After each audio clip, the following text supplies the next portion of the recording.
What's up and welcome to another Mograph Mocast. I'm Dave. And I'm Matt. And joining us today is one of my favorite people to have on the show. Joining us once again, Mr. Barton Damer.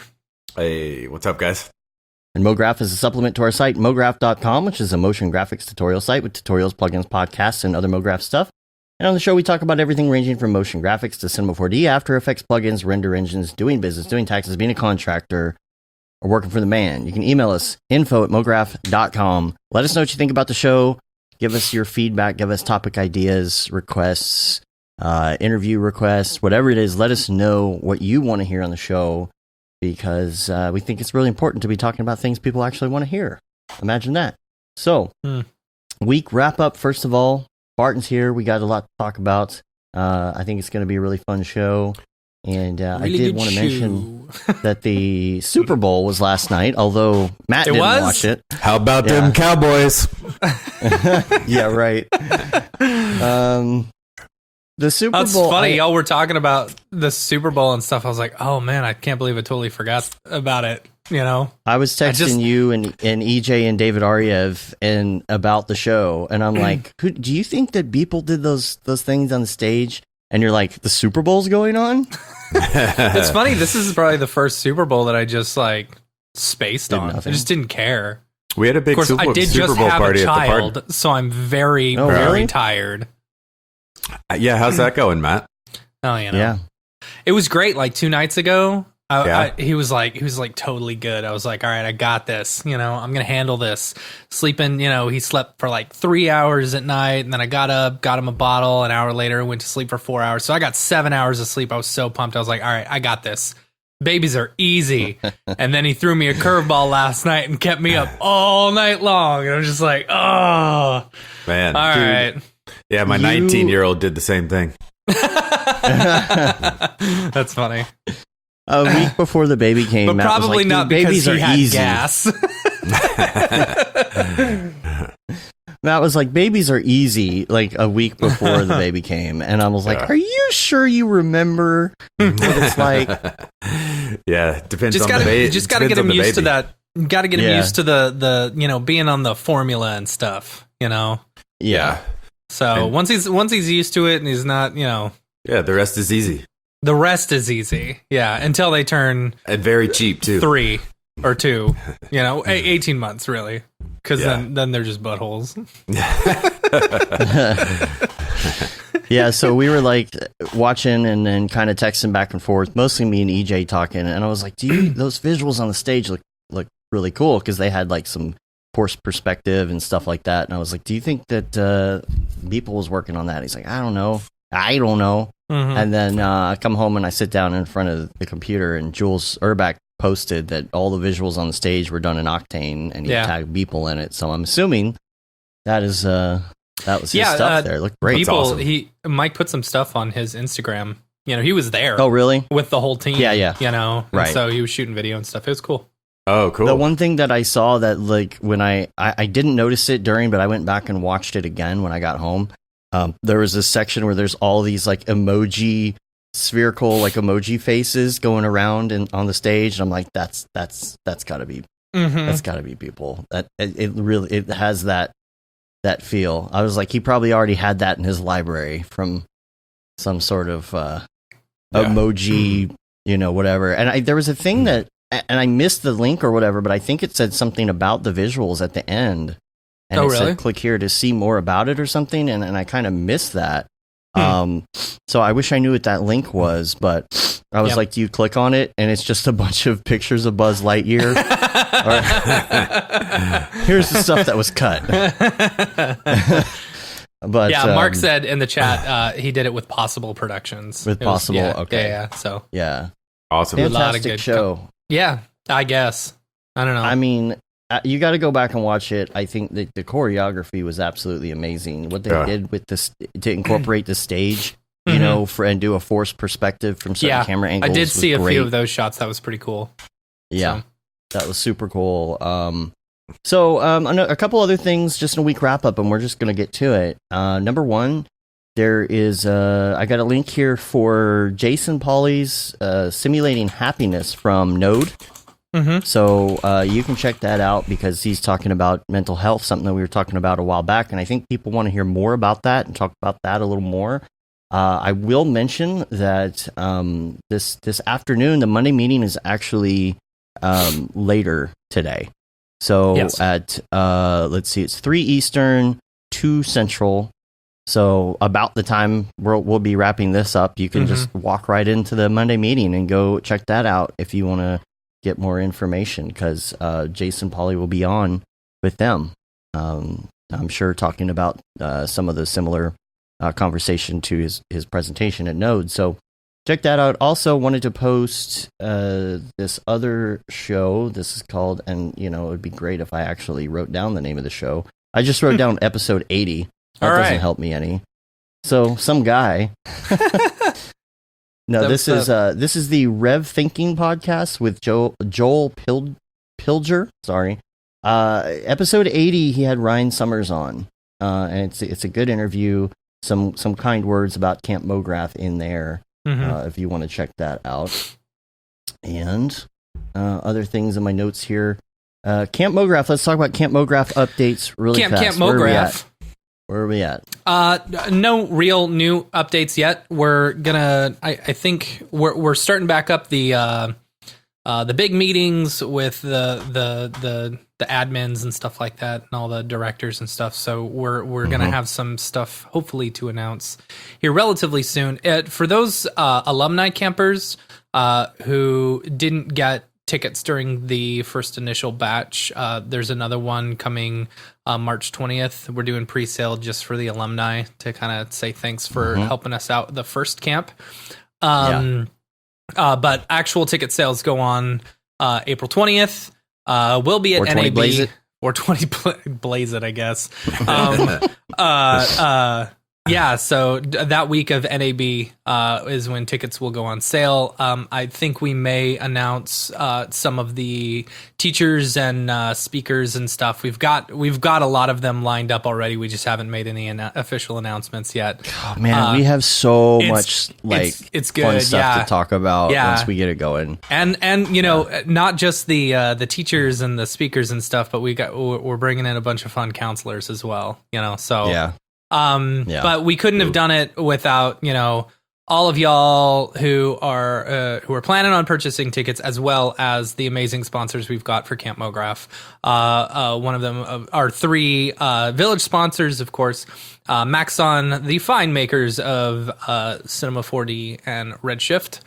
We've also got Video Copilot. Everyone knows Video Copilot. We all learned how to do what we do through Video Copilot. So thanks to them. We all did the fly from space. We all did the fly from space multiple times for multiple commercials. And then all the folks over at Otoy, we love them very much. The makers of Octane Render.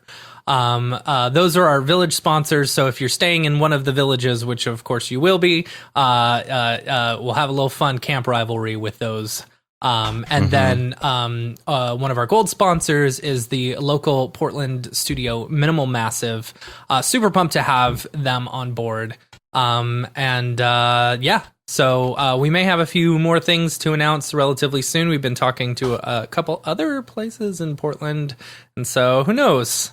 We'll figure it out. But stay tuned. If you want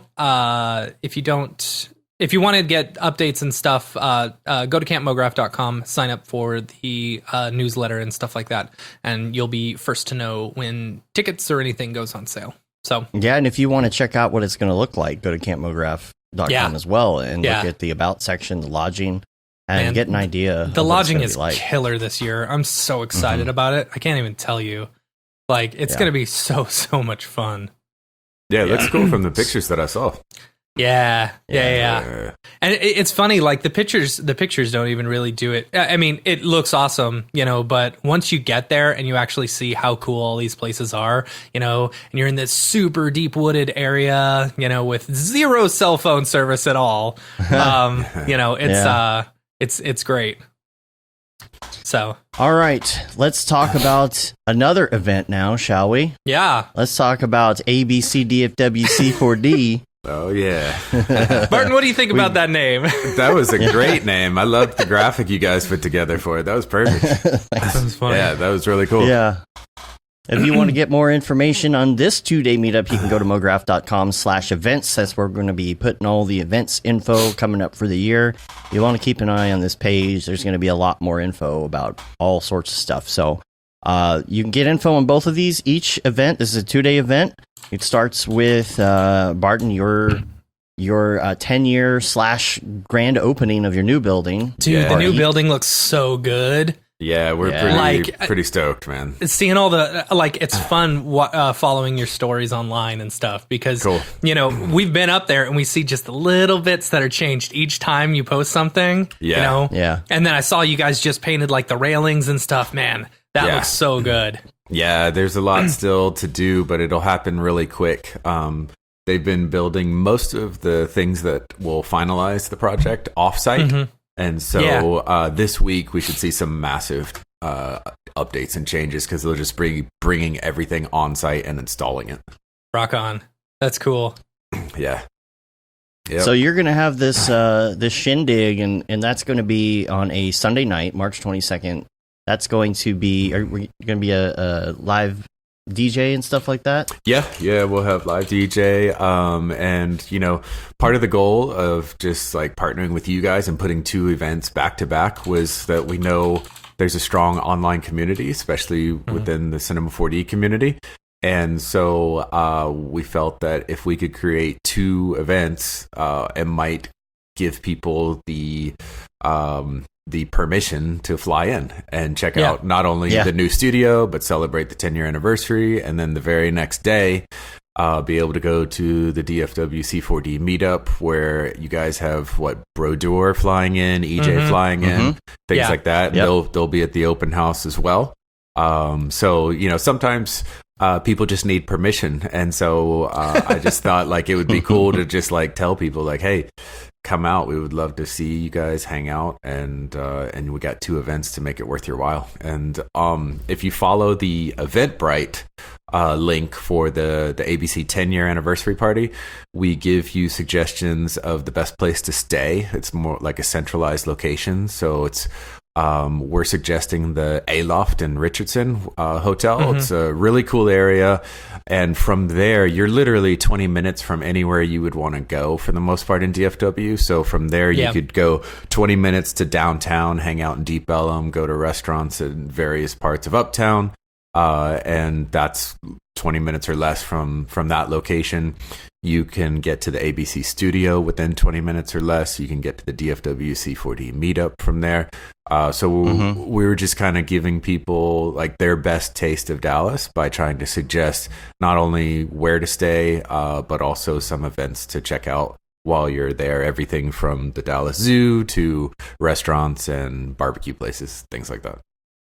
Yeah, cool. That's what's kind of great about where your place is and where the meetup is there's that string of hotels right there on George Bush is right in between. It's great. It's the perfect spot. We've got you got this list here. I think I copied and pasted it on ours as well. But make sure if you're coming, you have to have a ticket for each event. So make sure that you sign up for both events. Yeah, we already have about 120 people registered to come, and we're still almost 2 months out. Nice. And many people are flying in for it, from what I can tell on the guest list. Yeah. Tell those people they need to get a ticket for our event too, so we can get a good head count. Yeah. We got, I don't know where we're at right now. We're at 50, 60, somewhere in there. I don't remember. But we're not as popular as Already Been Chewed. Right. I think some of those people got a ticket for yours and they haven't gotten one for the next day yet. Yeah, you never know. They may assume that registering for one registers them for both. Yeah. So, all right. So check that out. DFWC4D, ABC DFWC4D. You can find all the info at mograph.com/events and all the links, everything you need to know. If you have any questions for us as far as Dallas, just hit us up on Instagram, Twitter, all the things. We can help you out. We know the area pretty well. So let's get to talking about some motion graphics business stuff. We love talking to you, Barton, about business. We love watching. Actually, I watched Future the other day. You were in LA and you did that interview. That was a great interview. With a lot of the stuff with Christo. Yeah, it was a great interview. A lot of it, we I think have talked about. I can't even remember we talked about in person or on the show. But there were some great new topics in there too. Yeah, that you were hitting that I'd love to talk about today. Sure, whatever you guys want to do. You brought some slides, which we'll bring up in the live stream, but I know most of you listen in audio, so we won't be too specific, so you don't feel excluded or anything. Yeah, and these slides are just from a talk that I did recently at Digital Motion Los Angeles. Tuesday night I did Digital Motion Los Angeles, and then that Friday did The Future with Christo. So within that talk for Digital Motion Los Angeles, there's just some bullet points of, as I was growing the studio, decisions that I made. Why did I make those decisions? So we can discuss those if you want, or if you guys were watching Christo's podcast and have more questions for me, whatever you want to do. Yeah, and if ever anybody has any questions in the live stream as well, hit us up in there. We'll just take note of those and we'll answer them as we go. The one thing I was interested in talking about was your studio is expanding, and I think at Camp Mograph, Aaron Sorofsky was actually talking about there's that sweet spot. I think it's somewhere between 20 and 30 people or something like that, where it becomes harder to run a studio because then all of a sudden you're almost forced to have middle management. No, that was me talking about it. Was that you? Yeah. Okay. Yeah. I thought maybe both of you had mentioned, because she's gone beyond that number. Mm-hmm. Yeah. And you haven't yet. Yeah, she, I think, is actually kind of it's for everybody runs their business differently, but I believe she's around 17 people right now. Mm-hmm. Yeah, and so one of the things that I've been kind of studying, researching, talking to other people about, and then realizing our capabilities is that our sweet spot is going to be between 8 to 12 people. And then I believe that if you get into the 15 or so people, that's where you have to add middle management into the pipeline. And so at that point, you're really cutting into tons of your profitability. So you better have a growth strategy, because the same amount of managers it takes for 15 to say 20 people is the same amount of managers you would need to if you had 30 people. So if you're sitting at that in-between spot of 15 to 18 people, you're probably cutting into your profitability quite a bit, unless you're on a growth track to get to 30 people, because that's going to be your best sweet spot if you bring in that level of middle management. So for us, it's 8 to 12. Obviously, I can't speak for other people that are sitting in the 15 to 20 range. How many people do you have now?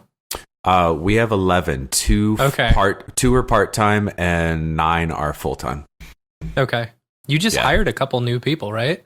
Yes. We brought on Ryan Talbot. We've been contracting him back since October, and then he came on board and moved to Texas, started about 2 or 3 weeks ago. And then we recently hired Chad Mosley. And he came on to fulfill a role similar to what Aaron Smock does, in the sense that Chad is a senior motion graphics artist. He knows Houdini. He's not afraid. He's not afraid of it. Right. He said it's so easy. And he's a Dallas guy, so he was already here, right? Yeah. But of course, he knows Cinema 4D. He's been around the block. He knows After Effects. But he's also at that point of his career where he knows he's worked at enough places. He knows how he wants to be treated. He knows how not to be managed. And he spent 15 years, suffering under management, saying I could probably do this better. And so now we're stoked to have him on board, and so that allows us to, have both Aaron Chad, and then even myself jump into the pipeline at any given moment, which allows us to expand and contract before we ever have to look outside to freelancers. That's awesome.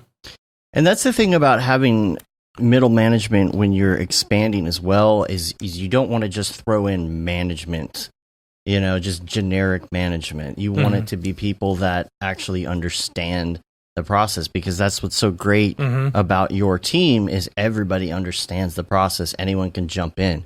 Yes. If you hire just some random person who came from, retail or something, because they have management experience, is not the same as somebody who knows when they ask something, hey, I need you to change this one thing here. They know that they're asking that person to add like 2 days of work to what they're doing. Well, and it just makes me very uncomfortable to bring in somebody that is management, if that equals a higher salary, so be it. And they cannot help with anything billable whatsoever. It just makes me very uncomfortable to go that route with our studio. And, Aaron and I. What do you mean by that? Okay, so typically managers are going to come in at a higher salary, right? And so, if we were to be paying somebody a higher salary and their job was to be managing people, well, what happens when we get busy? That person, if they cannot jump into the pipeline and help out, they're being paid a lot to put pressure back on the people who actually can jump in and do it. That makes sense. Okay. And so for me, at the size that we are, I was not comfortable with that. We've actually talked to some people that are from our industry that work for some massive studios that were interested in a role like that at ABC, and it just didn't feel right to bring in somebody that couldn't assist in the pipeline when needed. Yeah, it makes sense. Absolutely makes sense. Yeah. And not everybody that's in the pipeline is equipped to move into management or even wants to move into management. I don't recommend that. Right. But I like the role for a lot of different reasons. You've got somebody that is seasoned. They're not just coming to ABC to add a logo to their reel and then dip out. They're at a point of their career where they've been doing it. They've earned their stripes, and this is almost like a step of like, okay, now you're in a leadership role. You can help younger artists, and you can also continue to almost like pick and choose what you want to work on. So it's kind of luxurious in that way. When they look at the pipeline and they look at how busy we are, they can kind of say like, ooh, I'd really like to work on that aspect and help with that, if I can do that. And then they can kind of jump in that way. Some people are just, like you said, they don't want to do the management stuff. They don't want to even necessarily do the art direction stuff. Like from a management perspective, some people are really great with just tell me what to do. Absolutely. Tell me what to do technically. And some people are so good that you wouldn't want to move them into a management role. Yeah. You'd stifle their creativity by doing that. Absolutely. Yeah. And so it's not like one's better than another. I think the person with the right personality for this is a generalist that's been around the block. They're good at everything. And they've been around, and they also have a people personality. They can interact with clients well. They're not too introverted. So, yeah. I think one of the questions that Chris Doe actually brought up as well was how far do you want to take it? Yeah.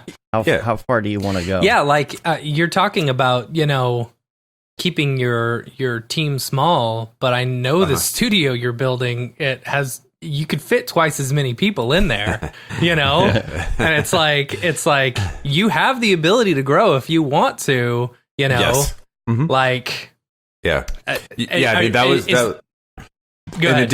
In addition to, say, real estate investment, part of the reason I wanted to buy this new building and move us into this new building is we're at max capacity in our current building.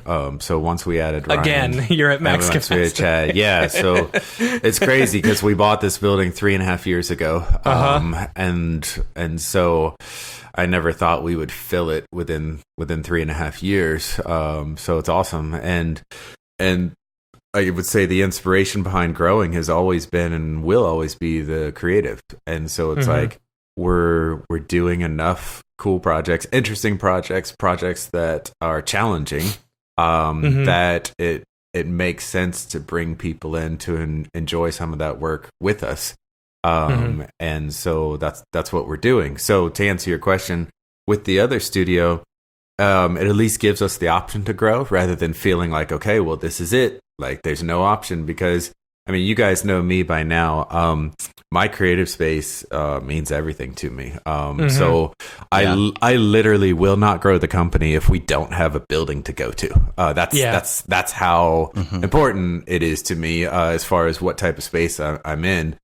I wouldn't want to go from our current historical building and just, well, we need to grow so that I can try and make some more money, guys. Let's move into this corporate office down the street that holds 20, 30 people. Like that will never happen. Like it'll never happen. And so I would really limit the growth first based off of the space. So if we had not found another space, we probably would be sitting comfortably at the size we are, and not really considering growing anymore. So to your point, there is going to be extra space in this new studio that we're building out.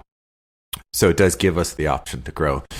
Now that being said, I do think we're a good size when it comes to artist staff. I do think we could grow, and we could grow relatively easily through adding on what I like to call my hype machine, which is traditionally called salespeople. But our team, we could add those types of people on because it's a little bit less risk. It's a salary plus commission, and commission is obviously a motivator behind those things. So it wouldn't surprise me if within the next year or two, the downstairs has 6 salespeople in it, and the upstairs is 9 to 10 artists. I can see that. Yeah. So when I talk but if about, you got 6 salesmen who are like actually like selling, don't you got to bring in more people? Yeah. Only if the work is worth it. You know what I mean? Yeah. So if we're creating strategic partnerships and it's exciting work and it makes sense to grow, then we would grow. But I don't really have a vision or desire to grow simply because we could form a relationship with agency Y and do a bunch of work that no one really wants to do or care about. At that point, it becomes a problem for me. You know what I mean? Because I've actually had to talk to salespeople that we've had in the past and say, like, look, that's awesome if you go out and land me a $1 million contract spinning cell phones, but I'm going to have to go find 8 animators that want to spin cell phones for a living. So you're actually kind of creating problems for me. Unless we're spinning really cool cell phones with really cool motion graphics, like don't go out and land me a bunch of work that people are going to be like, not into or not excited about, because then it becomes my problem. Now I got to find people to do it. Right. And you're creating the studio that you would want to work for. That's kind of your MO. Like, yes, you know what you want to do, what you don't want to do, what you would like to have if you were working for somebody. Yes. In your presentation, you talked about know what you don't want as well. Yes. And you had some bullet points on that. Like, for example, you don't want to create brochures and videos for real estate, dentist, lawyer, you don't want to do wedding videos, obviously. Yeah. I mean, that is something that has really, I guess, driven the decisions that I make behind ABC, whether to grow or not to grow, So like, again, I wouldn't want to grow a company doing a bunch of work that I don't even care about and most people wouldn't care about, but let's just do it for the sake of doing it. And so thankfully the decisions to grow have been because it's like, oh man, if we do grow, it opens us up to even more creativity and even more opportunities. So that's been kind of the decisions that have been made so far. And I tease our team, that like maybe someday we'll all be in our 50s, 60s doing motion graphics, and we'll look at each other and be like, you know what? Might be kind of fun just to chill and spin some cell phones. like, we don't need to be learning Houdini. Let's just phone it in and do some like literally. Right? Yeah. So, I mean, I'm not naive to think that down the road, maybe we all grow old together and that happens, but hopefully not. Hopefully we can, establish a brand that is enticing and get young, talented and continue to thrive in that way creatively. But down the road, it might be a little bit different. Down the road, the way that things are changing in the industry, you never know what cell phone spinning is going to be in 10, 15, 20 years. It could be cell phone spinning for AR. Yeah. Oh, yeah. Who knows? Yeah. Like, what do you feel? Where do you feel that that's going to go? Like, how are you going to adapt to those things? Are you going to stay in a specific genre, do you think? Or are you going to try and branch out to some of these other, like, spaces as they develop? Oh yeah, for sure. You have to. Like, there's no way you can put your feet in the sand and be like, okay, this is what we're doing. And you could see that just in the last 4 years or so. The work that we have pivoted and are doing now, really ever since we switched to PCs and Octane. You know what I mean? Like, a lot of people dug their heels in, stayed on Mac and whatever they're using, physical render, who knows? And the moment Octane came out and PC was even a discussion, I want to say it's been 4, maybe even 5 years now that we switched over, and everything changed. Like, we were no longer doing what I call motion graphics. Like, we became a 3D animation studio, and the reason for that is because now we had not only the software, but we had photorealistic render engines, and we had GPU rendering power. And every single month, it was relatively easy to tack on another $3,000 GPU to a budget or two, and just keep adding and rendering. And now it's like we have the power, we use it and we abuse it. I mean, it's insane what we're doing right now as far as render times. We have so much power in-house that we're rendering. We've got our own farm, as you guys know, and we just keep creating frames that are bigger, and the scenes are bigger, the effects are bigger. Like, if you have it, you use it. It's like what they say, like, about budgeting, like if you're used to living off of a certain amount, and then you'll find a way to live off of this amount, and then as soon as you get a raise, all of a sudden you end up spending your raise, and your lifestyle becomes whatever you're making here. Yeah. I mean, that's I know that, unfortunately, all too well. Yeah, totally. And that's what's happening with, like, all of the render power that we have. We're putting together frames. It's kind of humorous. We're putting together frames that take like an hour or 2 hours per frame to render, even with all of the power that's going on. Jeez, good Lord. Yeah, but I mean, we're cranking, and hitting deadlines isn't an issue. So it's been super fun. Yeah. So that's been a huge pivot, right? Like, we used to do more like TV show graphics packages, a lot of physical render, sports graphics, things like that, more stylized things. So we've changed into basically creating 30-second feature films, and so. We will 100% pivot. I think it's expensive to be on the forefront of VR and AR. There's some companies that probably have some VC backing that have been doing VR content for the last 5 years. We're not there. We can't afford to do that. So let those people figure it out. Let those people figure out the bugs, and because you also don't want to be doing the equivalent of phone spinning in AR. right off the bat. Like it's almost like everybody is waiting for that GPU render breakthrough moment, but on the AR side and the VR side, because like you said in the presentation, you don't want to be like, what you don't want to do. You don't want to be doing video. You don't want to be doing wedding videos, obviously. Brochures, and you don't want to be doing the equivalent of that in AR. There will be a ton of that. Yeah, totally. And I mean, if you guys remember talking when I was talking with Chris Doe about it, sorry, I just kind of lost my concentration. You're fine. No, it's all good. People making faces at you through the window. Is that what the problem is? Oh, and it was okay. So the server's on fire in the back. So the VR world right now, it's probably going to be the exact same complaints you're hearing about the motion graphics world and the glory days of motion graphics, right? So if you're at the forefront of VR right now, your budgets are probably enormous. And you're probably making a ton of money, which is great for the companies that have the ability to be at the forefront of that technology. And so the budgets are probably amazing. There's probably a lot of mystery into how hard is this actually, what should be charged for it. And eventually it's going to be the exact same complaint as motion graphics. Like, people are going to be complaining about the fact that, well, we used to do VR projects for 500,000 or more, and now you can crank a VR project out for like 50 grand.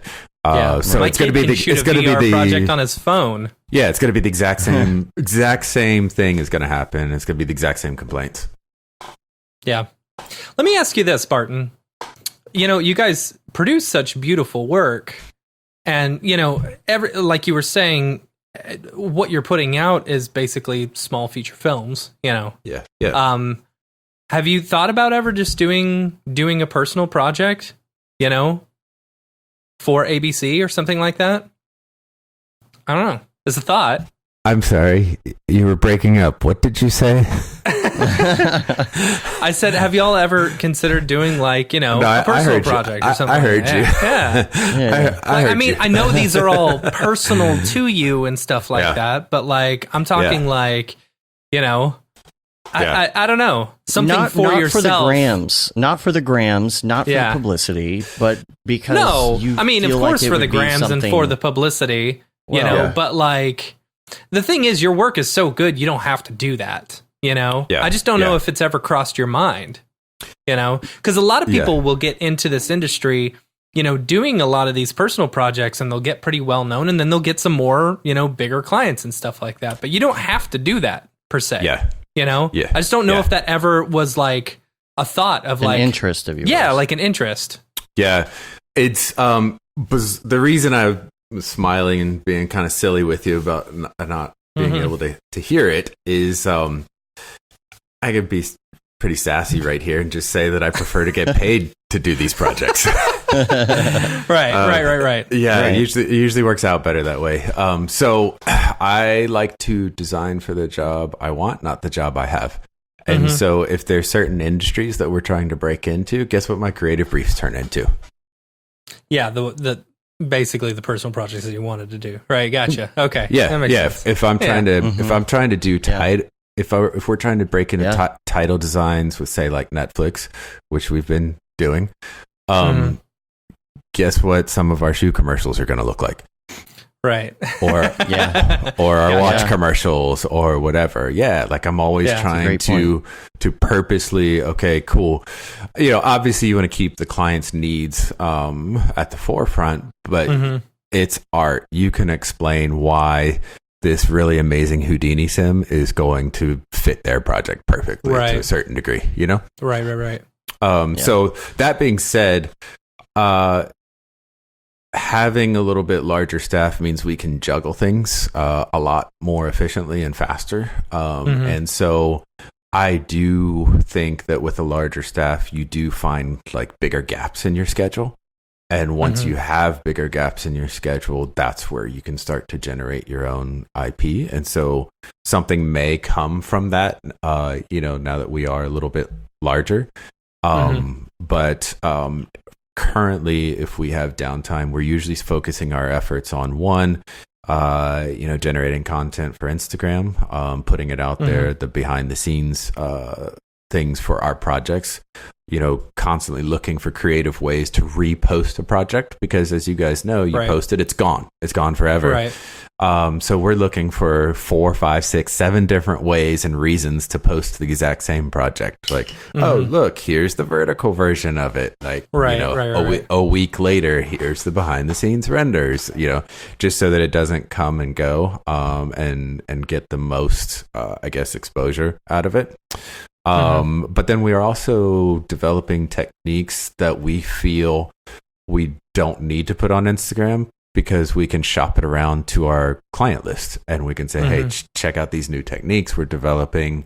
This would be perfect for like an upcoming product release. And so that's a lot of what we will do in our downtime as well, versus like, a big personal project. Cool. Also, let's talk a little bit about the pitches, because when you talked with Chris, you were talking about the fact that you get paid for your pitches. Sure. Essentially, right? Yeah. Well, I mean, so let me preface it by saying this. It's all in the way that a client approaches things. So the expectations can either make or break the way you feel about something, right? So for example, if I come to you and I'm expecting you to do this in order to even be considered, and I can see that you've done this a million times before, but I still want you to do something for me for free just because. Right. Like it becomes kind of ridiculous at that point. And so if the expectation is there, that's when it becomes offensive, right? Like, wait, you're not sure if we can do a shoe spot? Okay. Right. So, wait, so you want me to pitch because you're not sure? You know what I mean? So that doesn't really make sense to entertain something like that.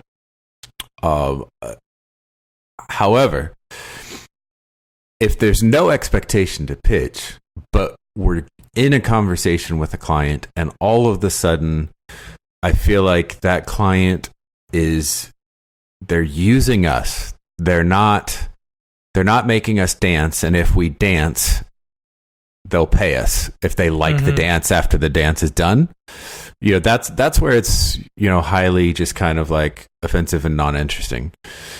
But there's plenty of times where I'm developing some sort of a creative brief, and I'll run over to one of the guys and I'll be like, hey, is there any way you could like create this little animation so that I can include it in the creative brief? Like, absolutely, we will do that like all the time.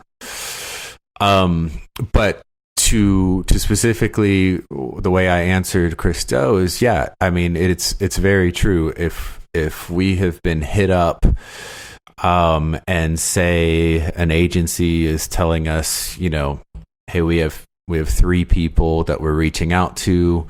Can you guys pitch, a treatment or several treatments on it? We have not really been in that world and have not had to do something like that.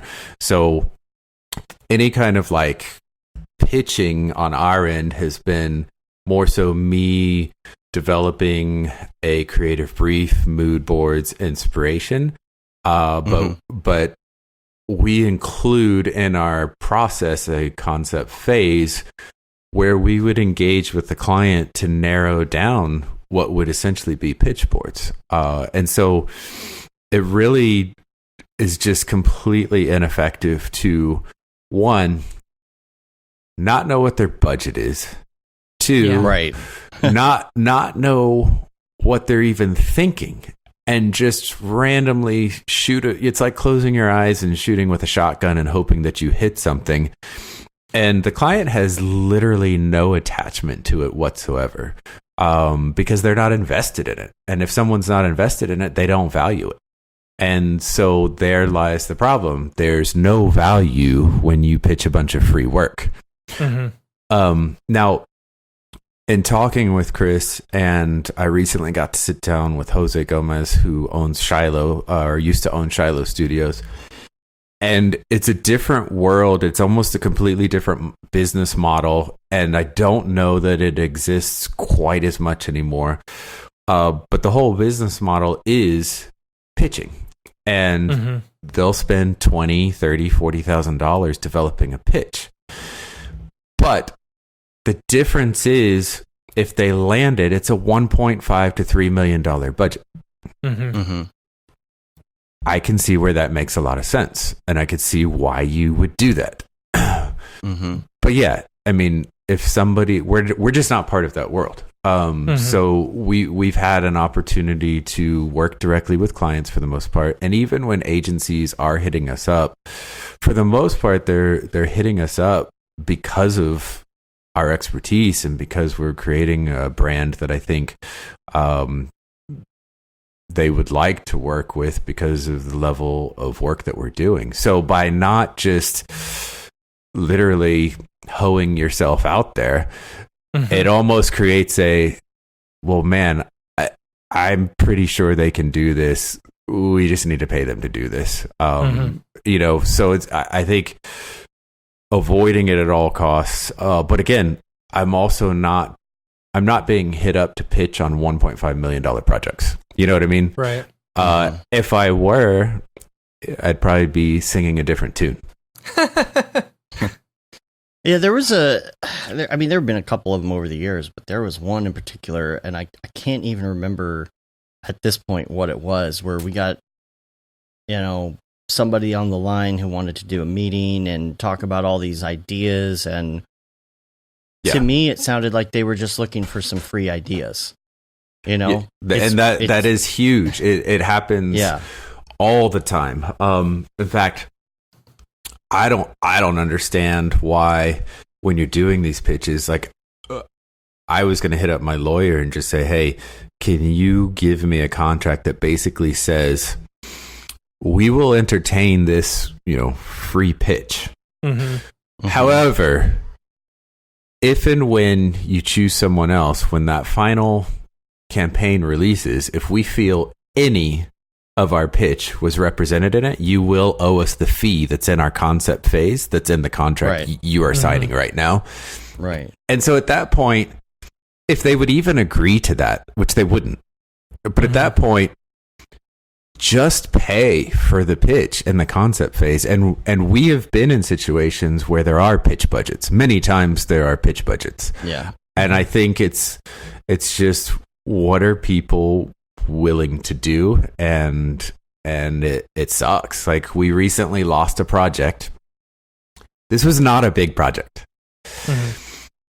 And we lost a project because somebody went and pitched a bunch of free works as part of their proposal, and the budget was not worth doing it. And it was a project that we've done a million times before. Like, there's no question. Like, we had what they were looking for. We had exact examples of like, hey, we've done this before.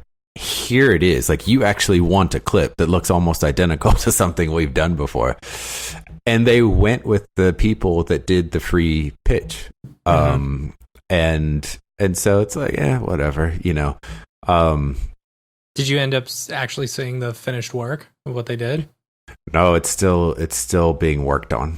Yeah. That's something you always worry about. You start pitching stuff and you're like, well, what's going to stop you from just taking this idea and running? Nothing. Absolutely nothing. And it happens all the time. Yeah. Oh, here's what's crazier. The pitch has gotten even more ludicrous than what we're talking about. There's a new low in pitching these days, and it is this.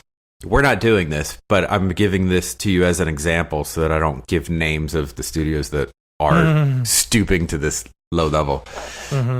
Imagine, this is the pitch, right? So an agency hits us up, asks us to pitch. imagine ABC now hitting you guys up and David Brodeur and David Ariev and you name it, several other people. And imagine if ABC says, hey guys, you want to go ahead and pitch boards for this project that we might work on? For free? For free. Yeah. And now when I present them to the client, ABC looks awesome. ABC wins the project, but ABC doesn't necessarily need to go back to you because contractually, I just got a free pitch from you that made my brand look great. Yeah. Right. And I might choose to finish it in-house rather than come back to you, but thanks for helping me win the job. Right. Yeah. That's the new low in pitching, and it's happening all the time right now. It's great for the exposure, I hear. Yeah. The thing is, those people, I think the particular call that I was in, it wasn't even a big deal, but they were asking for ideas, and they were like, it was one of those typical, we need something new, something fresh, something that the kids will love, that kind of thing. Yeah. What can this look like? And I suggested that whatever they were doing, it fit the bill to make it look like an Instagram story. Yes. And you know what? You take that one for free because that's pretty obvious, I think, to anybody, who was doing that particular thing. You look at what they were trying to accomplish and it was obvious, but it wasn't obvious to them. And then they're like, cool. Do you think you can mock up something so we could see it by Monday? And I'm like, well, you talking about paid? They're like, no, just mock it up. I'm like, no. Yeah. And I never heard from them again. And who knows what they went with, but it reminded me of the time we were talking to somebody and they asked the same question and Matt was on the line. He was like, yeah, we don't do free work. We don't like to work for free, but it's true. It's like you feel sometimes like if I don't do this, then I'm going to lose money. And just by nature, your brain is like, but money though. Yeah. Right. But money though, and someone comes to you, you want to, like, we don't do video stuff at all. We don't go shoot stuff anymore, at all, really, anymore. Like, and we did it at first because we were trying to make it and all that. But money though, you know, and there's that thing in your head that's like, but it's money. So you have to do it, and you don't want to stop and be like, well, wait a minute. Is it really worth it? Is it going to be okay if I say no to this? Yeah. Yeah. Yeah. So that kind of leads into we've touched on this before, but I think it's good to talk about this again, is when to say no, because many times on different shows you've been on, you've talked about the fact that you got to the point where you're turning down dream jobs. Sure. And I can imagine that you're at that point a lot where you're like, it may be like kind of hard to say no to something. How do you figure out what to say no to? Are you talking as far as pitches or as far as just projects in general? Even projects in general, because you've been too busy to take the project. It's like they're offering a decent amount of money, but the money that you're getting for X amount of other projects that are on the table. Yes. You just don't have any more bandwidth at the time. Things like that. And it's somebody you really like. It's somebody you like to work with, but you just can't. Yeah.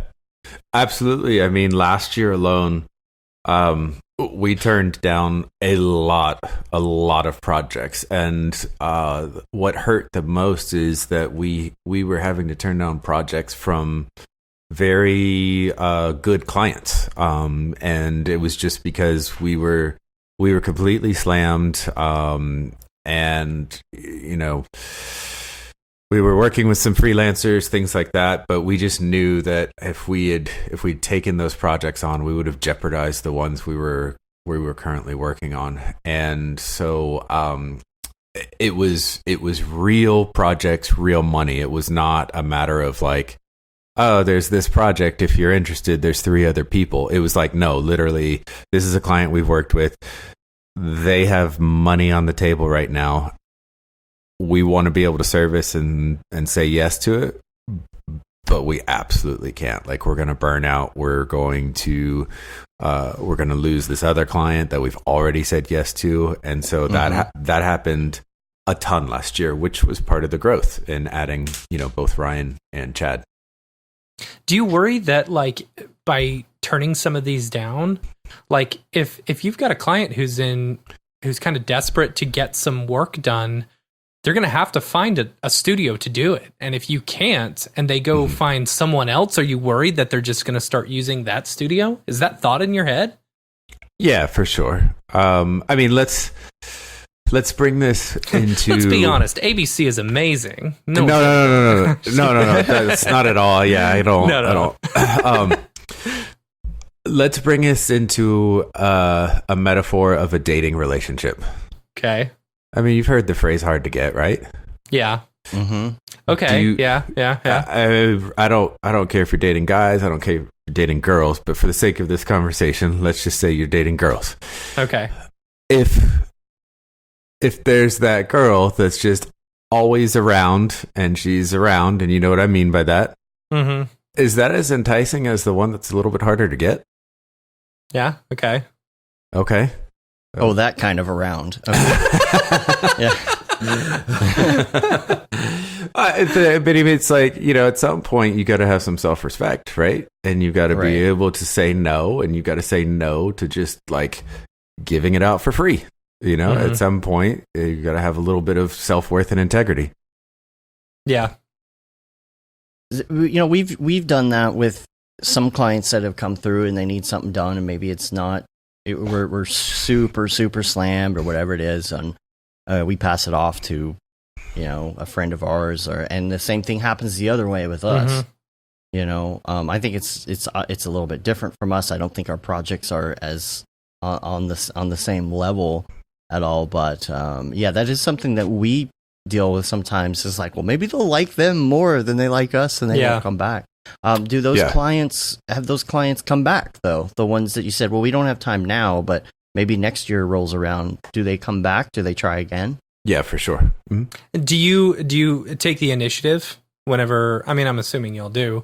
If you find a little lull where you hit them up and you're like, hey, if you're interested in doing any work, we've got some time. I don't typically hit them up in that way. Because then again, that kind of shows your cards and shows that you're kind of desperate for some loving, Gotcha. That was going to be my next question, actually. Yeah. So I wouldn't necessarily approach it in that way. But there's always that fear of like, if I turn them down, they're going to find somebody else. And so that's why ABC is grown. Otherwise I would have just stayed a freelancer, just turned down a lot. But I wanted to be able to create an actual business that could be sustainable and service clients. And so the growth has been because we do have some great clients that we don't want to have to say no to, and we don't want them to go other places. So yeah, of course it's a consideration. And, turning them down is never an arrogant thing. It's never a chip on the shoulder like, sorry, sucker. Not a chance. We're too good. Like, not never. Like, it's never that. It's always like, man, I desperately want to help you with this. But here's our situation, and just be super honest with them. It's almost out of respect to say, look, I know that we wouldn't be able to pay the attention that you want to this project if you did it right now. Big time. Yeah. And I mean, I can think specifically when it just killed me. We've had to say like no to some major brands, and they came back and said, we really respect you for saying no to that. And so it's kind of back to the dating relationship. Money. What do you think now? Now you're playing hard to get. Yeah, and they were actually thankful that we didn't take it on because we were too scared to say no. And they respected us more for that. I think I will follow up with them too.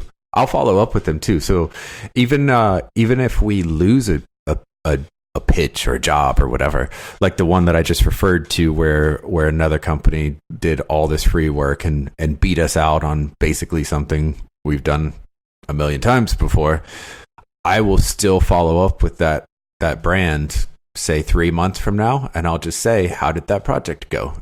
Right. Because you never know. It could be a nightmare working with the other company. The other company that won maybe used some amazing freelancer to win the project, and then the rest of the process was awful. It was frustrating. They were late. They went over budget. So I will follow up with them and just be like, how did it go? Do you want to work with us next time? Right. Yeah. And I will say this, and if you are going to require us to pitch, and we entertain the pitch, the budget just went up a whole lot. So yeah, it's not that we wouldn't. It's just that, all right, if that's the hoop we have to jump through, guess what? This project just 5x'd. Yeah. And along the lines of that, not looking desperate thing, it's because image is a big thing, and you don't want to come across as like, I really need the work. There's always 40 things on my to-do list every day, it seems like. But the reason is because we're thinking, X amount of months ahead or whatever it is. And you've got freelancers who are listening to this. They maybe don't have the resources you do. They don't have the people working for them. They're sitting in front of their desk, and there's usually kind of two states. Number one is that you've got the state where you're working really hard. You've got maybe more than one project on your plate, and of course, you're the freelancer, the lone wolf freelancer. Yep. You get done with those things, and then you have nothing, and that's because you weren't kind of thinking ahead, and you were so busy working that you weren't selling. Now, in that situation, when you're out of work, you start hitting clients up, or you put out a newsletter or whatever it is, because you're trying to get more in. You don't want to look. You don't want to look desperate. So, it's like again, image is everything. It's like if somebody asks you if you're a god, you say yes. Like, you don't want to come across that way. You don't want to sound like business is bad. You don't want to sound like back to the dating relationship image. Back to the dating metaphor. You don't want to look desperate, right? Yeah. So how do you go about kind of keeping in contact with people, keeping in contact with clients, and just sounding like, one of the things that, like you said, is how did that project go? How do you, I guess, keep your image and your brand fresh on their mind? Yeah, I would hit them up with new work and have a reason why you're hitting them up and showing them the new work. So, for instance, you might say, hey, check out this new spot we did. We have this really cool effect that we feel like would translate really well if we were to work with you again on an upcoming project, and just wanted to keep you in the loop. And that's about it, huh? Yeah, for sure. I got something for you. I got a question for you. Okay. So I think in one of your slides or something that you put on a Facebook story or something, you said you had marked a day and you said this was officially the day that I stopped, freelancing for studios and started working direct to client, Oh, yeah. Mm-hmm. You know? Yeah. One, what were the steps that you took in order to get to that point to where you were no longer doing work for studios, that it was all straight you? Yeah. And how do you make that decision that this is just what I'm going to do? Yeah. So from day one, I never viewed myself as a freelancer. So when I went out on my own, I had been in my career for over 14 years. I had done everything from, designing 300-page catalogs to web design to, you name it. I was doing 3D animated spots for broadcasts, things like that. So from day one, I never viewed myself as a freelancer because I had done so many things within the design industry, and, had kind of pivoted from print to web to 3D motion graphics, things like that. So that was already my mindset, was that I wasn't necessarily a freelancer. So I actually have never gone into another studio and worked on a day rate before. And I was working remote for some studios for a while. I actually worked remote for Digital Kitchen. I worked remote for Troika, which was a huge sports branding agency. They're still around, but I think they were a much, much larger name, within our industry. Probably 10 years ago. And so had worked with them on a day rate. But what happens is at some point you have to make a decision to not do that. And that can only be determined by opportunities. But the reason you have to make a decision for that is three things. You probably heard this talked about before, but there's when you are pricing, there's the cost. How much does it cost to make this thing? So the cost is your day rate. The price is what you're actually going to charge for it. Right. And then the value, we hear a lot about the value is determined by the client, and that is definitely true. But the flip side of that is the value is also determined by you. And what is it worth to you to take this project on? And so that goes both ways. There's certain projects based off of the timeline that you might say, you know what? I understand what the cost is for me to do this between Friday night and Monday night, but the cost is not the price. Right. And the price is not necessarily the value. Yeah. So the client might view this as like, okay, from Friday night to Monday, if I can have this thing by my meeting at 10 a.m. on Monday, it is worth 20 grand to me. Right. That is the value that the client determined. However, if you're saying that the cost is $800 a day, $500 a day, whatever. So let's just say $500 a day for easy math. So Saturday, Sunday, and let's just pretend you're squeaking in a third day here to deliver it by Monday. Yeah. So your cost, you're saying, is $1,500. So now you have to ask yourself, I'm going to miss my kid's basketball game on Saturday if I say yes to this. Yeah. I'm going to lose a lot of sleep this weekend if I say yes to this. Therefore, the value to me in order to take this on is not $1,500. Right. And in order for me to take this on, I want $5,000. Right. And then the client may say, it's not worth $5,000 to me between now and Monday. And then you get to sleep in on Saturday.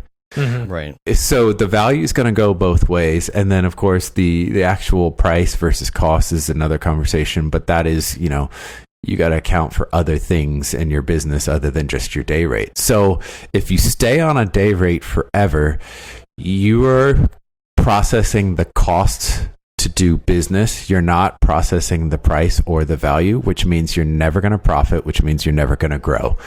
And you can't bring on employees. You can't add health insurance. You can't pay overtime if you don't account for price and value. Yeah. And one other thing I wanted to add on the side of keeping yourself kind of new and fresh in your client's mind. I was going to say, what about social media? Do your clients tend to follow you on social media? Or is it new, I don't want to say leads, that's super douchey. New brands coming to you from social? Is it the current clients that are following? Do you find that current clients like actively engage in your social media? Both, yes. Or so they see, and one of the things that I liked that you wrote about, like on your personal Instagram, you put more than just renders. You put like your family photos in there, things like that, because again, when they do ask you for that large project to be done in 2 days' time over the weekend, and you're deciding what it's worth, hopefully they're one of those people that sees your Instagram and it's like, oh, he actually has a family, he's a real person. Yeah, absolutely. Yeah, so to that point, the number one way to get business is what? Referrals, right? Right. which is also word of mouth. Yeah. What do you think social media is? Yeah. It's word of mouth. It's word of mouth. And the reason we hold so much value to meeting in person, and, you know, we think that there is value to flying and seeing a client in person and things like that. The reason we do that is because we want them to connect with us as people, as personalities, so that we can work together more seamlessly if we know a little bit more about that person, things like that. So absolutely, my personal social media is very strategically a combination of artwork and family posts, because I want our clients to connect with me as a person and not just a daily render. And so it's super important. And that's where it does take, you know, you don't get as many likes, you don't get as many followers, but it doesn't matter, because the people who are following are people who you're engaged with and doing business with that you will maybe never even see in person, because they are in California or Portland or New York City, where the majority of our clients are located. How often do you find yourself doing that face to face? To be honest, it's not very often. I will fly to LA probably twice a year, and it's usually around specifically events. So for instance, when I started talking with Chris Do about going on the Future podcast, I was like, yeah, I'm going to be in LA anyway.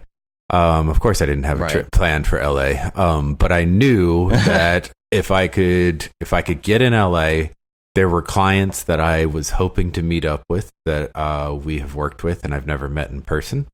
So it was an easy thing to pull off, knowing that you know, worst case, if Chris were to cancel on me and I'm not on that podcast, I know I've got clients that I can meet up with face to face. And then it just happened that when I was talking with EJ, the Digital Motion Los Angeles was going on the exact same week. So, you know, that trip ended up being 2 speaking engagements, and I had 2 client meetings every single day for 4 days while I was there. So it was a slammed meeting. And several of them were brand new potential clients. It's awesome. Is there a certain point where you decide whether or not it's worth it to fly and do that face-to-face meeting? Those trips are insane. The reason I say that is because anytime I do a trip like that, it can either turn into a vacation or a business trip, and you never know. And it's very stressful, believe it or not, at least for me, if it turns into a vacation, because it's an unplanned vacation. You're there hoping to do business. You scheduled meetings with, say, like one person, and then that, again, back to like when and how and why do you hit up other clients? As soon as I get that one meeting in New York City, the rest of the emails are, hey, I'm going to be in New York City. I've got a meeting. I should meet up with you, you know, blah, blah.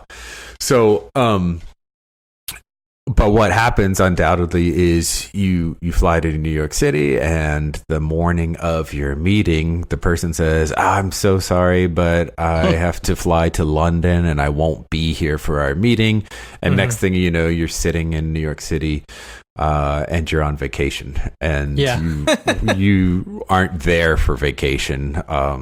So that, even though you're in New York City and that's cool, there's other things you could be doing. And so we are typically like scrambling and trying to book as many meetings as possible when a trip like that happens. Yeah, I was actually surprised the other day because we have a client who we work for another client through this client, and it's a client we've worked for before, you know, and it was a very similar project to what we've done before. And the client's client said something about, well, maybe we could just meet in person before this, you know, and our client was like, yeah, I could just fly you in for the day. And I'm like, you almost feel bad. Like, it's like, yeah, we could do it, but like, I don't want to waste your money on something that could be a Zoom meeting. Yeah. You know, yeah. I'm trying to decide how important is it to the personal relationship to be in front of a table instead of in front of a camera. Yeah. Yeah, I mean, all of our business is internet based. I think we have maybe 1 or 2 clients that are in Dallas. And so the trips that I'm taking to the various cities that I mentioned previously are usually just, let's just see if we can solidify something by meeting in person. But hopefully there's new clients that I can meet up with. And sometimes that helps to kind of force a new client to pay attention, because if you're like giving them something that is of time sensitive, like, hey, Barton's, whether it's my hype machine team, like Donnie and Ariel, if they're out there trying to generate some leads, they can kind of put some emergency to it and be like, hey, Barton's only going to be available in Portland on these 2 days. Do you have time? Yeah. Like we've been emailing with you for the last 6 months, but we haven't done a project. Our founder and our owner and founding artist are going to be there. Can he meet up with you in person? And so that kind of helps to solidify and creates urgency to taking a face-to-face meeting. Yeah. Will in the chat is asking if you've ever worked on retainer and what your thoughts are on that. If you work on retainer, you are covering your cost. You are not covering the price or the value. So, okay. All right. Short and sweet. All right. Next thing I wanted to bring up was, again, another topic from future interview, which is about teaching. You brought up the teaching fad. And yes. Which is not a negative thing. I hope it didn't come across like I was bashing. Sorry, my neck is a little sore. I hope that didn't come across like I was bashing anybody for making that decision. It's not. It just I don't know if other industries are this way. But I think there's just such a it came down to, it's less about teaching, it's less about stock or Patreon accounts, and it's more about frustration with clients and some sort of a exit strategy to get out from having to deal with clients. Right.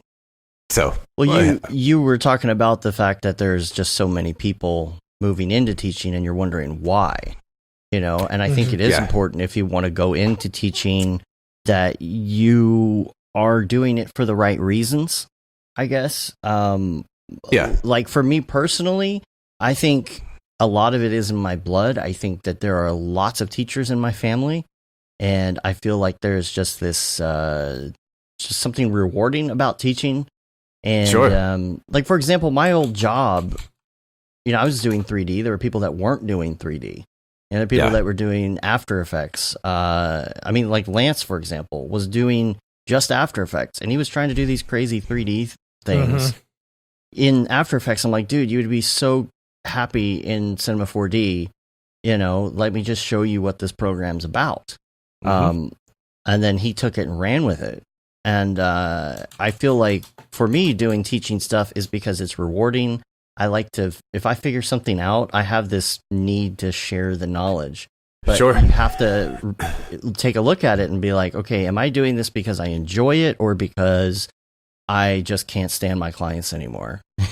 And if I can't stand my client, and maybe it's not just can't stand your clients, but maybe I think a lot of people are thinking, well, if I could make some side income, then I could be more choosy with who my clients are.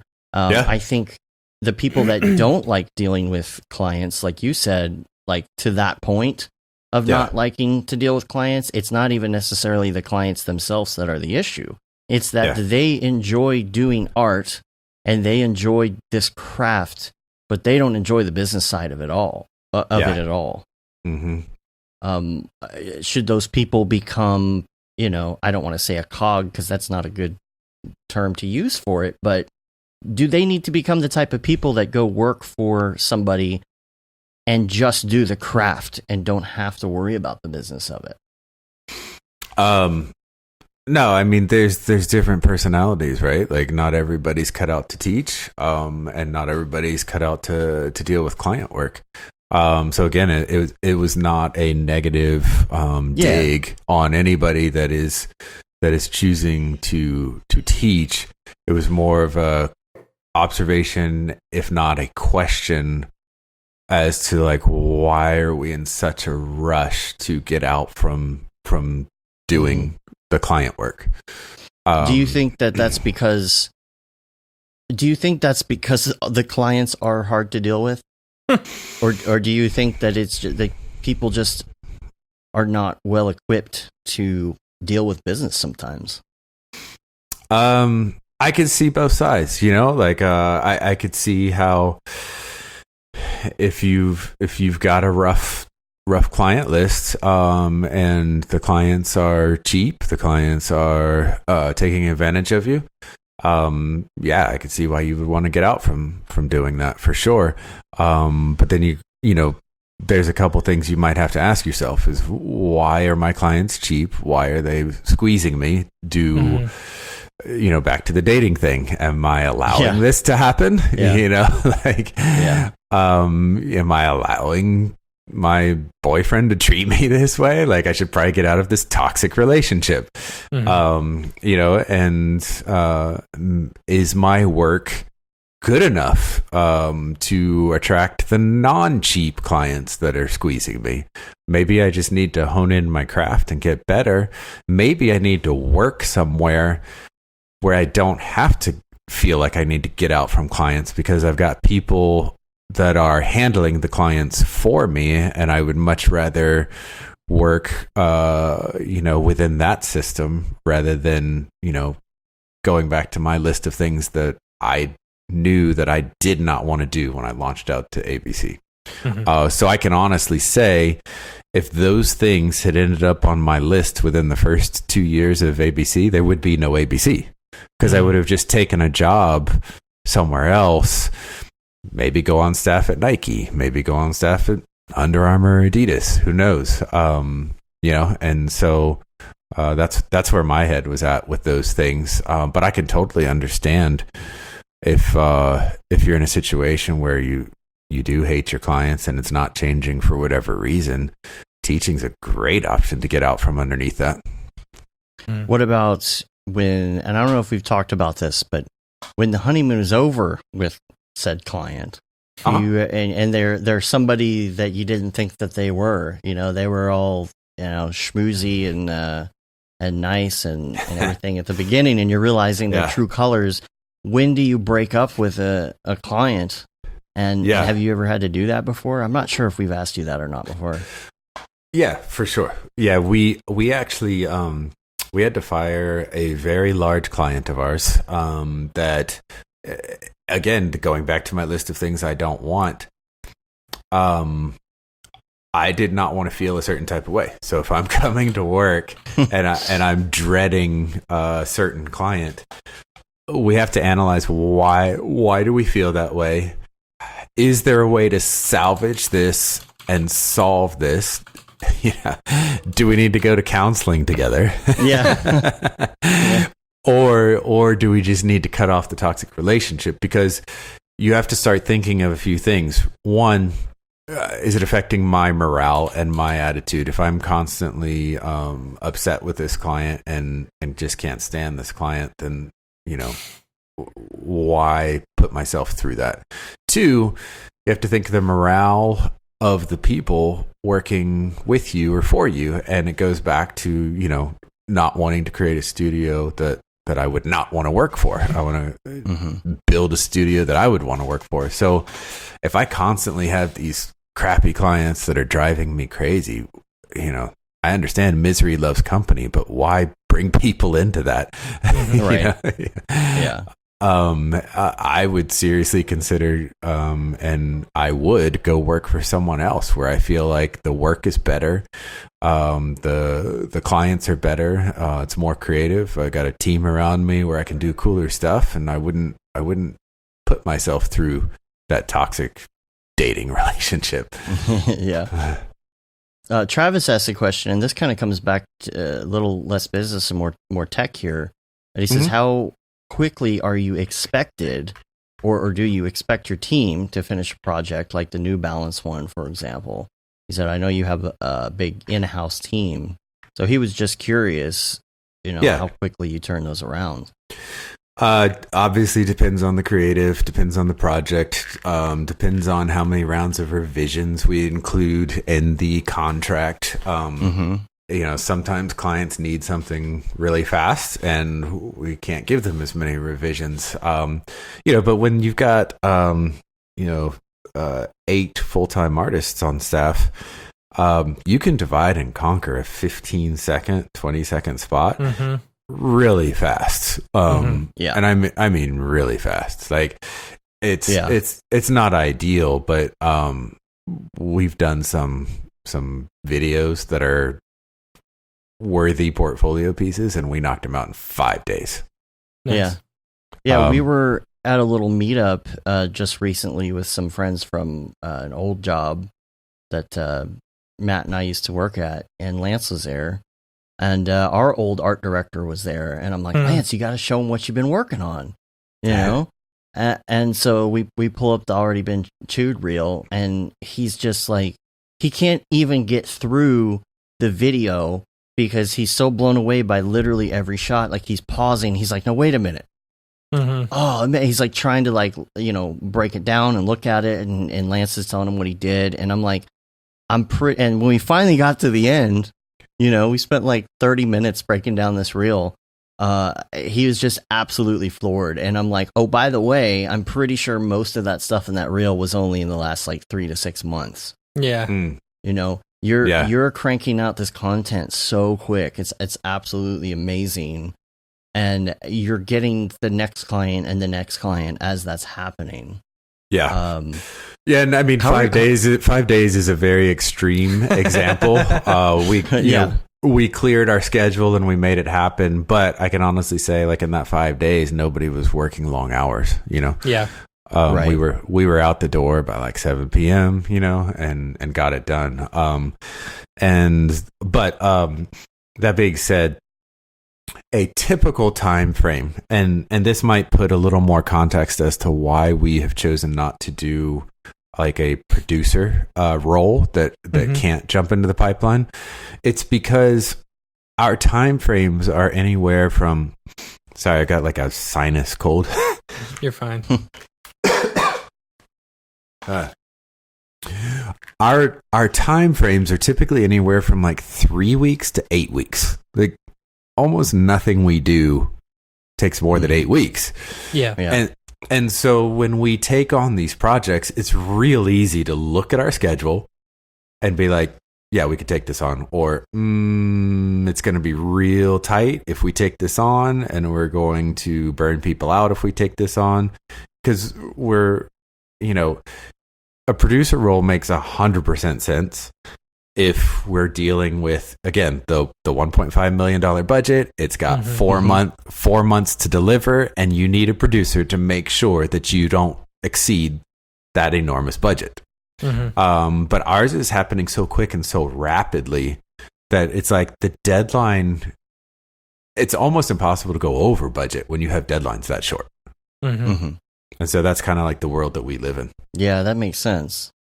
Even with like payroll and everything, there's no way you're going to really top a certain number. But how do you project manage when those do kind of fall together? Let's say you get 3 or 4 of those at the same time. You realize you can take it in, it's going to work. But how do you project manage, and how do you, let's say, okay, 3 out of those 4 need Houdini water sim, and you only have 1 or 2 Houdini people available for that. How do you manage how all of that's going to work without people working overtime? Real quick, remember that question? Something popped in my head that I just want to bring up. Okay. So, real quick, back to the thought that we were discussing earlier about, are you scared to say no, and will a client come back? I know this is really random, but the good example of this is we will work with David Arieff. And that dude is booked 90% of the time. Yeah, he is. Right. And every time that he's not available, oh my gosh, I just want him more and more. You know what I mean? So I've never once said to myself, oh, David's not available. I guess we'll find somebody else and never go back to David. Yeah. Mhm. You know what I mean? If anything, it was like, oh my gosh, I hope he's available next time I call. Like, it just created even more of like a desire, or even like a mystery of like, what would he have done on this project had he been available? So anyway, I'm sorry. I know that was like off. That was like an hour ago's conversation, but it just popped in my head. It's true though. It's true. So back to your question about how do you manage that? How do you juggle that? So, it is a juggling act, and it's an insane juggling act, right? Because the problem is you could say no to projects, and then all of a sudden you're sitting there twiddling your thumbs. Right. And so more often than not, you do want to overbook because things happen. Projects get delayed, clients delay their feedback. So you always need to overbook and really don't say no until you've exhausted your resources. Yeah. Because things happen. And so you do want to overbook. But here's the other thing too, is you also want to work efficiently, right? So this happens all the time. We get into a project, we have a creative vision for a project that we think is going to be amazing. Like, this is going to be a portfolio piece. We're all super excited about it. And guess what? By round 2, we realize, this isn't going to be a portfolio piece. We have to dial this back. And guess what? We can crank this sucker out in half the time that we bid for. So we are kicking ourselves at that point had we said no to the other project. Yeah. So we are overbooking to a certain degree, and we're juggling that because right now Chad can jump into the pipeline, Aaron can jump into the pipeline, I can jump into the pipeline. So to a certain degree, that's how we are juggling that overbooking. And then the other way is thinking of it efficiently. So like, we could do some insane transition right here that's going to take the next 3 days, or we could do a camera cut. Yeah. And we haven't promised the client the insane transition. So let's do the camera cut. Yeah. And and especially with Houdini, things take a long time, and it is not the time to be a creative director that wants to pixel push things around. So we will work with whatever we can get. That's the sim we have. Oh, that's the water sim? Sweet. Let's use that same water sim. We'll put 3 different camera angles on it, and you don't need to stay late or work this weekend. You know, like I'm not that creative director that's going to be like, nope, we need a different sim for this shot. We need a different sim for this shot. You know, and so that's work smarter, not harder. That's kind of how we approach things. Yeah. Impulse has a question in the chat about your 3D models. Do you build everything from scratch, or do you go to marketplaces to buy 3D models for different things? I mean, we've got to work efficiently, right? So if in my view, the artwork is not in creating the things that go into the scene.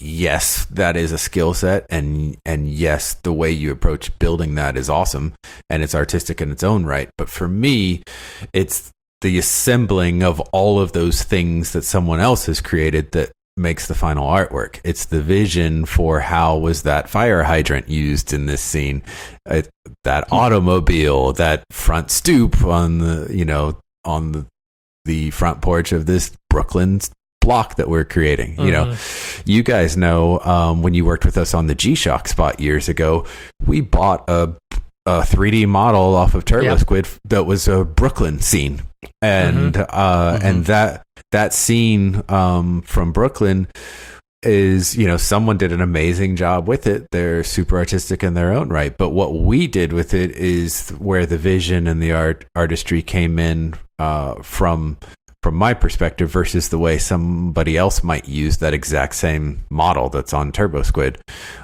So we definitely will buy things, but yes, in-house we can model the products that come across our table. Sometimes clients provide CAD files. Typically those CAD files are used as just a blueprint for accuracy, and we have to retopo them and retexture them so that we can either animate with them efficiently, put bin deformers on them, etc. The CAD files usually fall apart when it comes to starting to animate those. The UVs are never there. There's a lot of like holes in the broken geometry, things like that. So a lot of times we will have to retopo those things.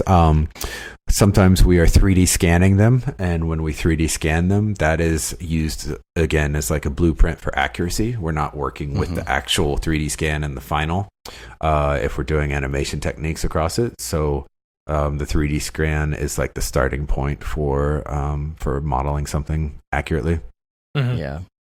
And the other part of that question is, when do you decide whether or not it's worth it to build it yourself or buy that? Do you have like a certain number where you say, okay, I mean, because some models are expensive, right? If you want a really good model of something, there's some that are pretty up there. But how do you decide, okay, do we spend an hour modeling this, or do we spend $250 on this model off TurboSquid? Well, you just answered your own question, right? If you can model it in an hour, then you might want to model it in an hour. But if creating Brooklyn is going to take my team, 5 days to model the whole block of Brooklyn, but it's going to cost $800. $800 is basically someone's day rate to a certain degree, depending on what they're doing. So that's a no-brainer. Spend the $800 and buy the model. And then go customize it with your own textures and the way that you're going to end up using it in the scene. Because again, I we've talked about this before, but there are a lot of people out there that feel like it's cheating, to buy these models and over and over again. We're like, well, why is it considered cheating? Yeah, because if you're going to do that, you're gonna start breaking things down in so many other ways. Yeah. Oh, well, you didn't make that texture. It was, it was off the internet. Okay, well, because you didn't make that 3D software that you're using either. To that person, the artistry was in creating the texture. Yeah. Yeah. To me, it was the texture that I chose. It was the lighting that I set up. It was the composition that I chose. It was the camera move, the camera shutter speed. It was the LUT that I put on it. It's the final overall piece that is what I take artistic pride in. The story. Yeah. Now, that being said, it doesn't mean that we're constantly buying TurboSquid models, because you would see our stuff, repeated everywhere if that was the case. I'm just saying that don't hesitate to do that if it's right. If you're not going to take artistic pride in doing it, buy it. But if you want to model that fire hydrant and that's going to, that's your jam.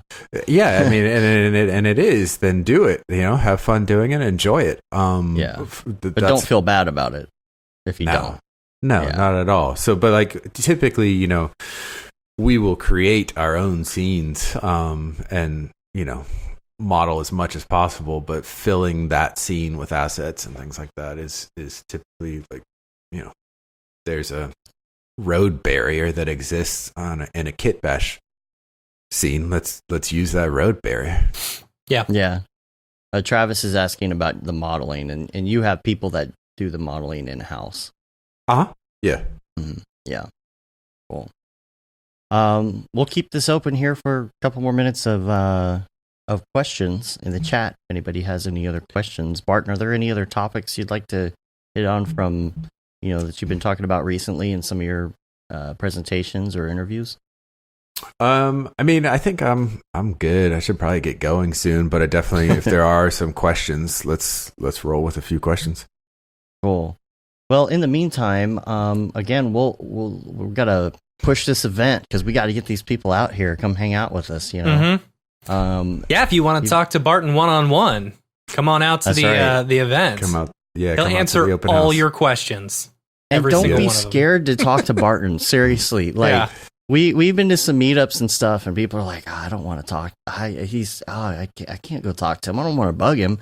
And you're just sitting over there like by yourself, and like nobody will come and talk to me. It's like because everybody's scared to come and talk to you. Like, go talk to Barton. The new office got a little photo here of what it looks like, looking nice and slick. Now Tesla Rock in the chat asked, "What was your first skateboard?" Yeah. Very first one I believe was a Christian Hosoi. Okay. Yeah, my parents wouldn't let me buy the ones with skulls on it. That's funny. I had to get a little bit older before I was allowed to get the ones with skulls. That's funny. Yeah, this building looks great, man, and people who don't know, you're in this historic area in Wiley, and it looks really cool, and you've made some changes here, obviously. How much are you doing to the exterior? Exterior, not much. Everything that's green is going to go black. So like those awnings that are there will go become black. And then like the signage is, we took that sign down already. Other than that, we'll probably keep it as is. It's just a nice looking building.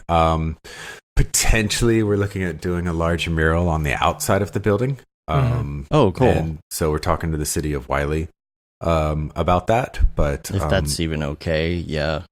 I love that it looks historic. Yes, like same but style. It's not. It's like 6 years old, right? 2014 it was built. Yeah. That's cool. Yeah, and this is within walking distance of the old building.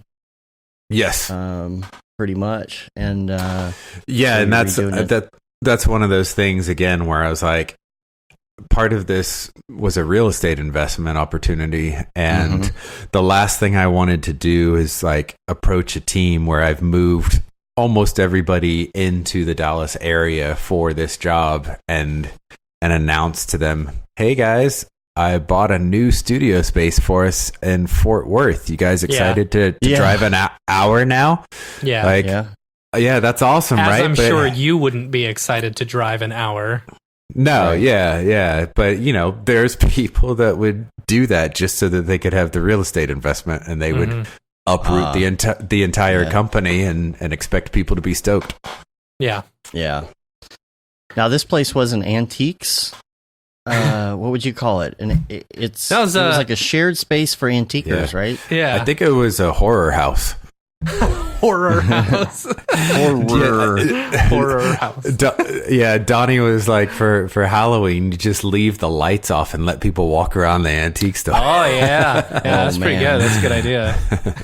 Yeah, and you got your plan up here too. Pretty cool. Yeah, it's gonna be that's gonna be beautiful. It's coming along. Yeah. I can't wait to see it. Everybody come out. Go to mograph.com/events and get yourself some tickets and plan a trip down to see us. Hopefully we'll get some big names down. We've already got some people coming to talk and everything, but hopefully, it'd be nice to see some other artists and stuff from New York, California. Just come in, hang out with us. Come in early. Shoot, we'll be hanging out early. EJ's coming in early. We're gonna EJ and Brodeur are coming in on Friday, so we'll have plenty of time. Yeah, for sure. Nice, cool. All right, so I think we're gonna skedaddle. That's about it for today. I've got like 2 shows to post, I guess. I gotta go take a nap. I'm so tired. I'm sorry. I was quiet this whole time. I was looking at myself in the YouTube and I was like, "Oh, dude, your eyes are so droopy. You look like you're about to fall asleep." That's funny. You look like you got a 2-week-old in the house. Yeah, right. Cool.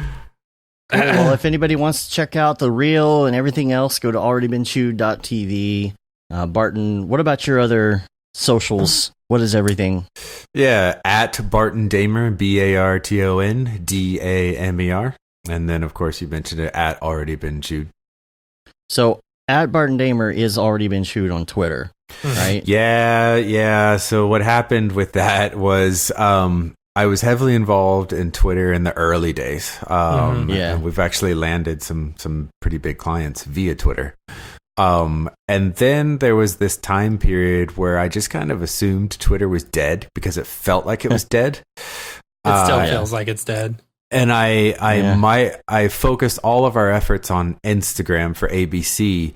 So as a result, there's never been an ABC Twitter account. And then in the last year, it felt like there was a resurgence in Twitter. So rather than start an ABC Twitter account that has 10 followers, we just kind of push things out through my personal account on Twitter.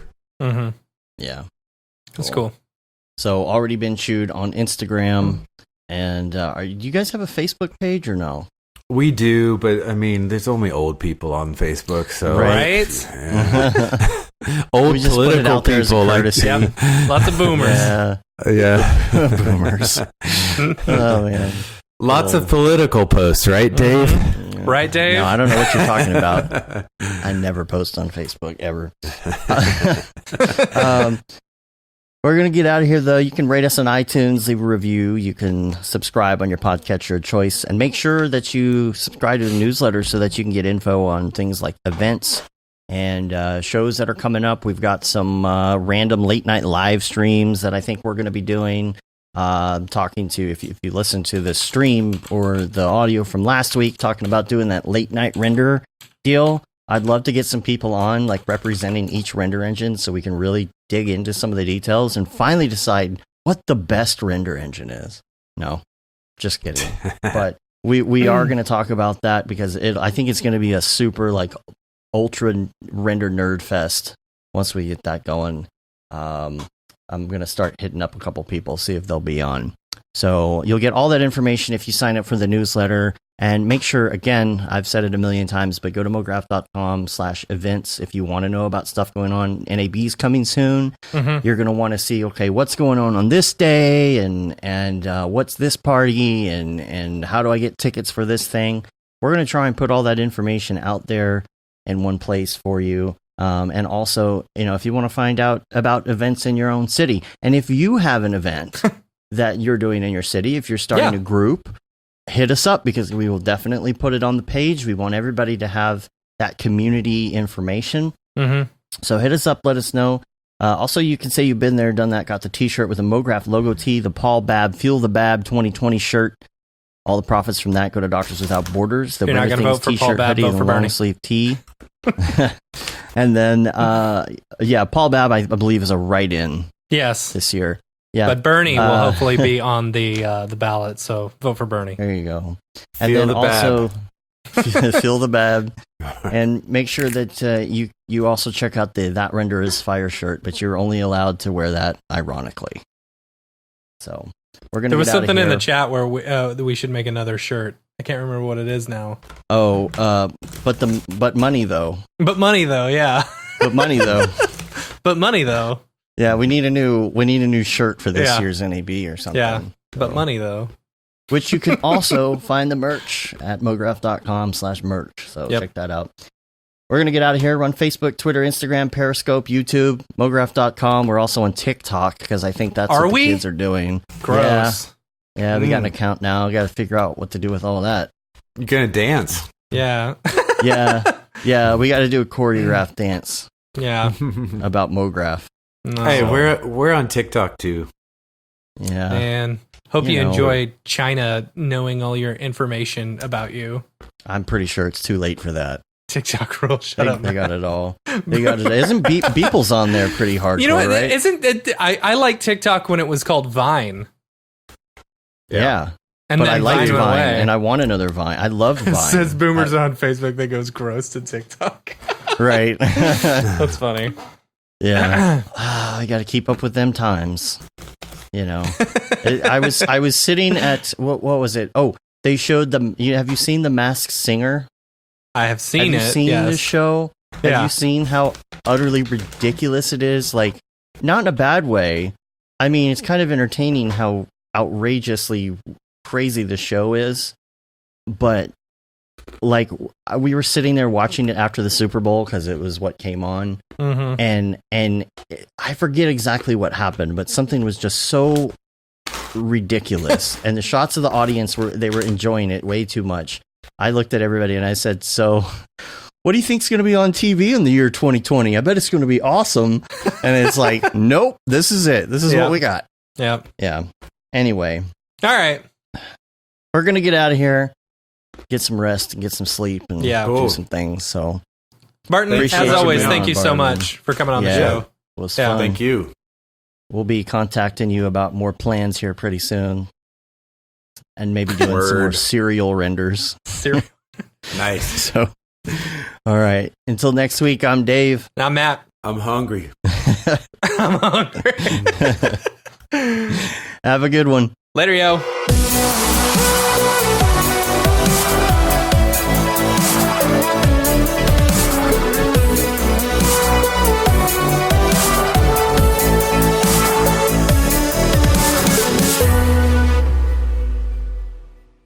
Pretty good, I guess.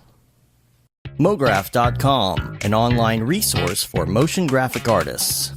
Start your week with the Mograph podcast. Industry news, interviews with your favorite artists, and terrible humor. Watch live shows and interviews from Mograph events like NAB, SIGGRAPH, Half-Res, and local meetups. Our Mograph Talks feature live demos and motivation from artists all around the world. Sometimes you gotta make stuff that you're not gonna put on your reel, and I'm not here to judge. What if Rick and Morty show up for the countdown at midnight? That's where I peaked in life, in my career. We gotta stop this thing, Rick! It's gonna kill us all! Hear from the people that create your software, design your render engines, and artists that are changing the face of modern motion graphics. You get that render done. Yeah, you better frame what?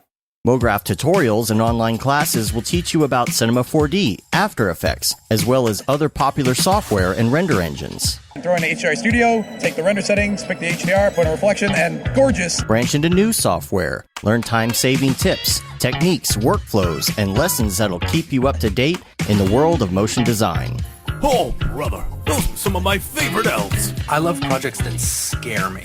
When our art director comes to us and asks for something that I had never done before, man, it gets me pumped. Join the conversation in our live sessions. Check out our plugins or join the hundreds of daily active users in our Slack channel for technical help, advice, contests, or just to joke around.